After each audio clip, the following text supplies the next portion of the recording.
आप सभी को मैं डॉक्टर जयश्री शर्मा बहुत बहुत आभार व्यक्त करती हूँ, नमस्कार करती हूँ, अभिनंदन करती हूँ कि आप लोगों ने मेरे अनुकृति पेज को पसंद किया है, सराहा है। उसके लिए मैं आपका तहे दिल से शुक्रिया अदा करती हूँ। मैं अनुकृति प्रकाशन के बारे में थोड़ा सा समय कुछ बताने के लिए लूँगी और उसके बाद में अपनी एक कहानी आप लोगों के समक्ष रखना चाहती हूँ। ये अनुकृति का लेटेस्ट अंक जो मैंने डॉक्टर बिमला भंडारी जी पे निकाला है, और इस तरह से राजस्थान की जो भी ऐसे समर्पित साहित्यकार हैं जिन्होंने अपनी उम्र साहित्य को समर्पित कर दी है, उन लोगों को ढूंढ करके मैं उन पर विशेष अंक निकाल के अनुकृति के माध्यम से हिंदी साहित्य की सेवा कर रही हूँ और आने वाली पीढ़ियों के लिए, शोधार्थियों के लिए कुछ ऐसा छोड़ जाना चाहती हूँ जो उनके बहुत काम आए, क्योंकि राजस्थान के जो साहित्यकार हैं वो किसी भी हीरे जवाहरात से कम नहीं है। आवश्यकता है उन्हें ढूंढकर सामने लाने की। और अनुकृति प्रकाशन के माध्यम से मैंने अब तक जो किताबें प्रकाशित की हैं उनके बारे में भी मैं बता रही हूँ। ये देखिए, अनुकृति की पुस्तकों के बारे में मैं बताती हूँ आपको। डॉक्टर आरती भदौरिया की पुस्तक है जब मिलोगे मुझसे, कविता संग्रह है। प्रबोध कुमार गोविल जी की दो तितलियां और चुप रहने वाला लड़का लघु कथा संग्रह है। मन मेरा गुलमोहर हुआ टीकमचंद बोहरा जी का काव्य संग्रह है। आभा सिंह जी की संस्मरणात्मक यात्रा संस्मरण की पुस्तक है प्रार्थना झंडों के तले, झंडों के आगोश में भूटान, प्रार्थना झंडों के आगोश में भूटान। और मूर्धन्य साहित्यकार वेद व्यास जी की एक देश मेरे सपनों का बाल कथा संग्रह है, बाल काव्य संग्रह है, और इसमें कुछ नाटक भी हैं। और लेटेस्ट पुस्तक जो है वो है खड़ाऊं। ये बाबू खांडा जी का अंग्रेजी में प्रकाशित लंबी कविताओं का संग्रह है। तो ये तो हुई। अभी 3 पुस्तकें इस समय प्रकाशन के लिए चल रही हैं, और जैसे ही ये आएंगी मैं आप लोगों को उसके बारे में भी जानकारी दूंगी। और अब प्रस्तुत है मेरी एक कहानी, एक नदी ठहरी सी।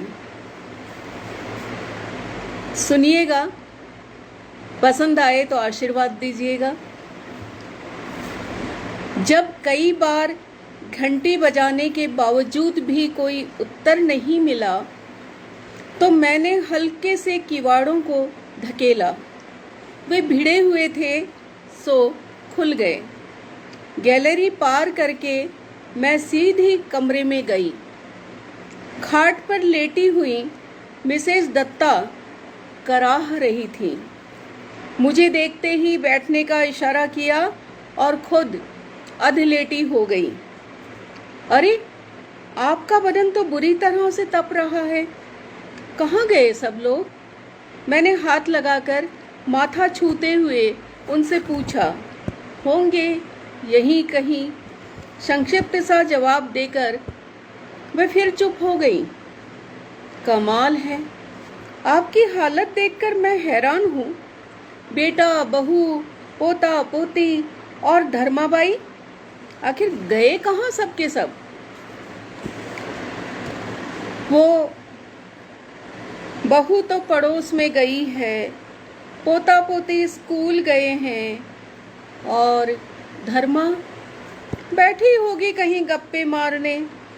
तो क्या आपका ख्याल किसी को नहीं है? मेरे इस सवाल का बगैर जवाब दिए वह उठने लगी तो मैंने उन्हें रोकते हुए कहा, आप बैठी रहिए, अगर चाय बनानी है तो मैं चाय बना के लाती हूँ। ये कहकर मैं रसोई की तरफ चली गई। एक कप चाय उन्हें पकड़ाया, दूसरा स्वयं लेते हुए जब मैंने पीना शुरू किया तो वे बोली, रश्मि, थोड़ी चाय बची है क्या? हाँ है ना, जरा प्रभात को दे आती, वो ऊपर अपने कमरे में है। अब रहने भी दीजिए ना दीदी, जब घर में रहकर भी बेटे को माँ की चिंता नहीं है तो आप क्यों परेशान हो रही हैं? उसे अपने आप पिला देगी बहुरानी आके। मेरी इस बात का प्रत्युत्तर ना देकर अनमनी सी वह चाय पीने लगी। थोड़ी ही देर में उनकी बहू के आने पर मैंने पूछा, इन्हें इस हालत में अकेली छोड़कर आपको नहीं जाना चाहिए था रजनी जी। क्यों, क्या हुआ इन्हें? जब भी रेस्ट की इच्छा होती है तो छुट्टी ले लेती हैं। इसमें मेरा क्या काम? क्या इनकी वजह से 2 घड़ी पास पड़ोस में भी ना जाऊं? उसने पलटकर जवाब दिया, पर इन्हें तो तेज बुखार है। मेरी बात बीच में काटकर मिसेस दत्ता बोली, रहने दो रश्मि, अगर ये समझती है कि मुझे आराम करने का शौक चर्राता है और मैं छुट्टी ले लेती हूँ तो यही सही, फिर बहस किस बात की। फिर बहू की ओर मुखातिब होकर बोली, जा तू प्रभात को चाय दे के आ जा। ये तो मेरी क्या चिंता करनी, ये तो रोज का किस्सा है। ये सुनकर बहू गुस्से में पांव पटकती हुई चली गई। बड़बड़ाती हुई बोली, मेरा क्या? कुछ दवा वगैरह ली है आपने? प्रसंग बदलते हुए मैंने पूछा। हाँ, सुबह डॉक्टर भट्टाचार्य देख कर गए हैं। ब्लड प्रेशर भी काफ़ी बढ़ गया था, देखो कितनी दवाइयाँ देकर गए हैं। पास ही स्टूल पर पड़ी दवाइयाँ दिखाकर वो बोली, फिर बहुरानी कैसे फरमा रही हैं कि आपको कुछ नहीं हुआ? भाई उन्हें क्या लेना देना, यूं भी ये तो मेरा पुराना रोग है। भला हो धर्माबाई का। इस हालत बिगड़ती हुई मेरी हालत को देखकर वो डॉक्टर को बुला लाई। वैसे भी बेटे बहू तो ऊपर रहते हैं ना अधिकतर। खैर, तुम सुनाओ कैसे आई? आपकी बीमारी की अर्जी देखकर रहा नहीं गया दीदी, पूछने चली आई। अब 3-4 रोज तो और छुट्टी पर रहेंगी ना आप? देखो ठीक होने पर है, यहाँ तो दिन भर अकेले पड़े पड़े ज़्यादा ही जी घबराता है मेरा। तुम्हें देखकर बहुत अच्छा लगा। मिसेस दत्ता का कंठ भर आया। ऐसा क्यों सोचती हैं दीदी? इतना सुंदर मकान, सारे सुख साधन, भरा पूरा परिवार, भला क्या कमी है आपको? मैंने ढांढस बंधाने की कोशिश की। हाँ सो तो है। अच्छा मैं चलूं? कोई काम हो तो बताइए। नहीं नहीं शुक्रिया, फिर आना। और मैं उनसे विदा लेकर चल पड़ी। पूरे रास्ते मेरे दिमाग में मिसेस दत्ता ही छाई रही। गंगा बालवाड़ी स्कूल में कार्य करते हुए मुझे 2 साल हुए हैं, तभी से उनसे मेरी मेल मुलाकात है। साथी अध्यापिका के साथ साथ उनका धीर गंभीर स्वभाव भी मेरे आकर्षण का कारण था। अन्य सह अध्यापिकाओं से उनके विषय में बहुत कुछ सुनने को मिला, लेकिन 2 साल की पहचान के बाद भी उनके मुंह से मैंने विशेष कुछ नहीं जान पाई। सुना था कि वे परित्यक्ता हैं। एक ही लड़का है जिसके लिए उन्होंने अपनी जिंदगी की हर खुशी कुर्बान कर दी। गौरवर्णी मिसेस दत्ता इस समय 50 के आसपास हैं। उन्हें देखकर लगता है अपने जमाने में वे बड़ी सुंदर और आकर्षक रही होंगी। वैसे भी लंबी छरहरी मिसेस दत्ता आज भी 40 से ज़्यादा की नहीं लगती। आज भी पहनने ओढ़ने में उनका कोई मुकाबला नहीं। बड़ी ही नफासत पसंद रही हैं वे। सुना है उनकी अरेंज मैरिज हुई थी।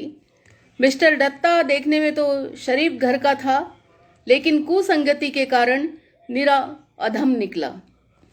शराब, जुआ और निकम्मेपन की वजह से वह पति नहीं, पतित ही निकला। रोज रोज की मारपीट से तंग आकर वह अपने मायके चली आई। उस समय वह पेट से थी। जब बेटा पैदा हुआ तो उसने सोचा कि शायद वह उसे लेने आएगा, लेकिन वह नहीं आया। बाद में पता चला कि उसने दूसरी शादी कर ली। इस तरह से माधवी यानी कि मिसेस दत्ता के जीवन के एक पड़ाव का पटाक्षेप हो गया।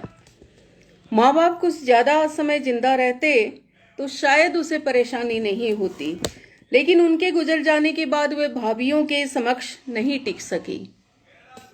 अलग किराए का कमरा लेकर रहने लगी और टीचर की नौकरी पकड़ ली, जिससे बेटे की परवरिश और शिक्षा दीक्षा ठीक से करने लगी। नौकरी के कुछ साल बाद उसी स्कूल में प्रधानाध्यापक के पद पर रवि श्रीवास्तव ट्रांसफर होकर आए। चुपचाप और गंभीर रहने वाली माधवी जाने कब रवि की आंखों से दिल में उतर गई। कुछ पता ही नहीं चला, सो उसने एक दिन उसके सामने विवाह का प्रस्ताव रख दिया। लेकिन माधवी के लिए कोई सपने शेष नहीं रहे थे। यदि कोई सपना था तो वह सिर्फ और सिर्फ बेटे के भविष्य को लेकर था, और वो चाहती थी कि उनका बेटा बहुत पढ़ लिख करके बड़ा आदमी बने। यही कारण था कि उसने रवि के प्रस्ताव को ठुकरा दिया। मिसेस दत्ता के सपनों के अनुरूप बेटा युवा हो गया, एमए करके नौकरी भी लग गया। उसकी पसंद की एक सुंदर कन्या से मिसेस दत्ता ने उसका विवाह भी कर दिया। अपनी सारी जमा पूंजी और गहने बेचकर उसने एक छोटा सा पर सुंदर सा मकान बना लिया। बहू के आ जाने से मिसेस दत्ता को लगने लगा कि उसकी अधूरी जिंदगी पूर्णता की ओर बढ़ रही है। लेकिन जल्दी ही उसे एहसास होने लगा कि वह धीरे धीरे बेटे से कट रही है, अकेली पड़ती जा रही है। उसके भीतर बैठी हुई माँ का जैसे दम घुटने लगा। उसे लगा कि उसका अपना ये घर उसकी ससुराल की रूह पकड़ चुका है। बेटा पति की तरह झगड़ालू और बदमिजाज हो गया है। बहू सास की तरह बात बेबात पर ताने मारने और खरी खोटी सुनाने में करने लगी है।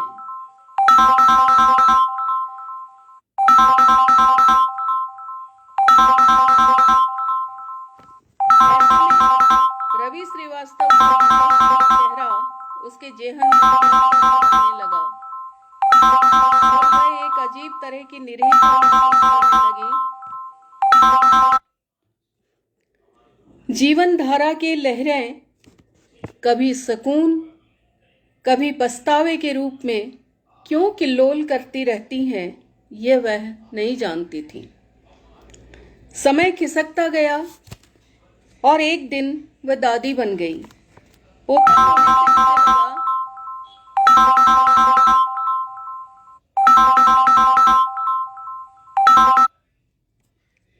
पोता होने से उसे लगा कि उसके अच्छे दिन लौट आए हैं।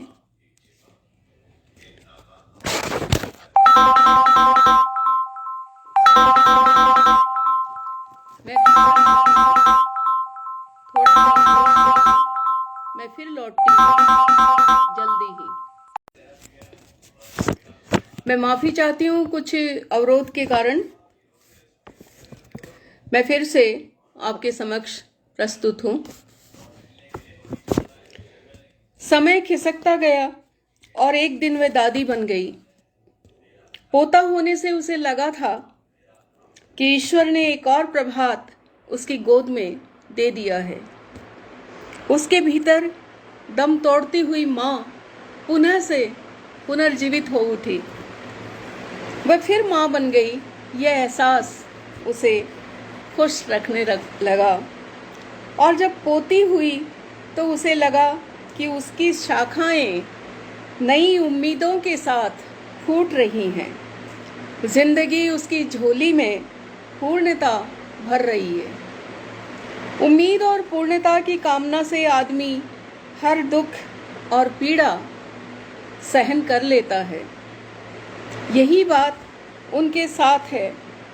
उसका चाहे कोई सब कुछ ले ले, लेकिन पोता और पोती उससे कोई भी ना छीने, उसकी बस यही लालसा है।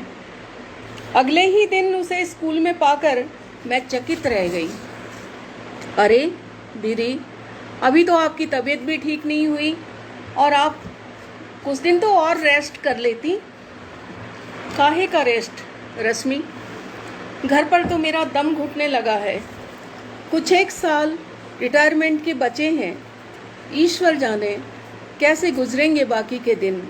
आह भरकर वो क्लासरूम की तरफ चली गई। बीच की छुट्टी में लंच पर जब हम इकट्ठे बैठे तो पता चला कि आज उनके बेटे से माथा लगा है। जब उसने बेटे से कहा कि तबीयत खराब है, जरा उसे स्कूटर पर स्कूल छोड़ आए, बस इतनी सी बात पर बेटे ने झिड़क दिया उसे बुरी तरह। बोला कि जब रोज ही पैदल जाती हो तो आज कौन सी आफत आ गई। कहते कहते सुबक पड़ी वो। मैं नहीं समझ पा रही थी कि उन्हें कैसे तसल्ली दूं। वो खुद ही भर्राई हुई आवाज में बोली, अगर मैं दूसरी शादी करके घर बसा लेती तो कुछ मेरा भी अस्तित्व होता, लेकिन मैंने इसी बेटे की खातिर ऐसा नहीं किया। शायद उसी की मुझे सजा मिल रही है। आप रवि श्रीवास्तव से संपर्क क्यों नहीं करती दीदी? अचानक मेरे मुंह से निकल गया। अचकचाकर उन्होंने मेरी तरफ देखा। उन्हें ऐसे लगा जैसे मैंने उनकी चोरी पकड़ ली है।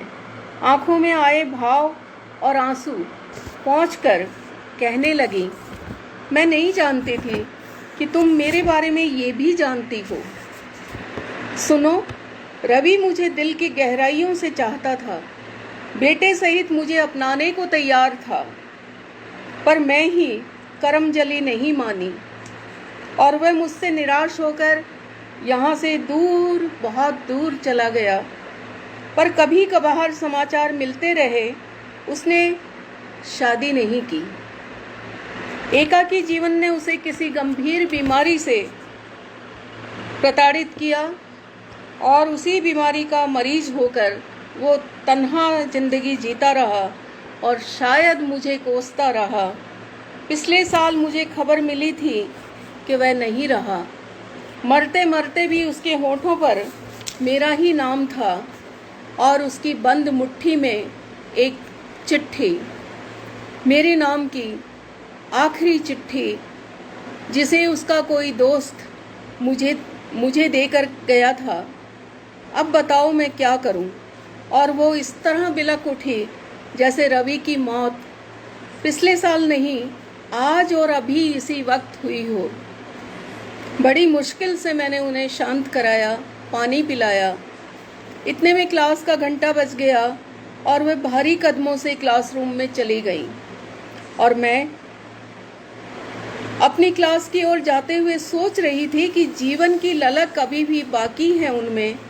ये नदी सूख कर भी अभी पूर्ण रूपेण सूखी नहीं है। जिद मित्रों, मेरी इस कहानी का शीर्षक ही ये था, एक नदी ठहरी सी।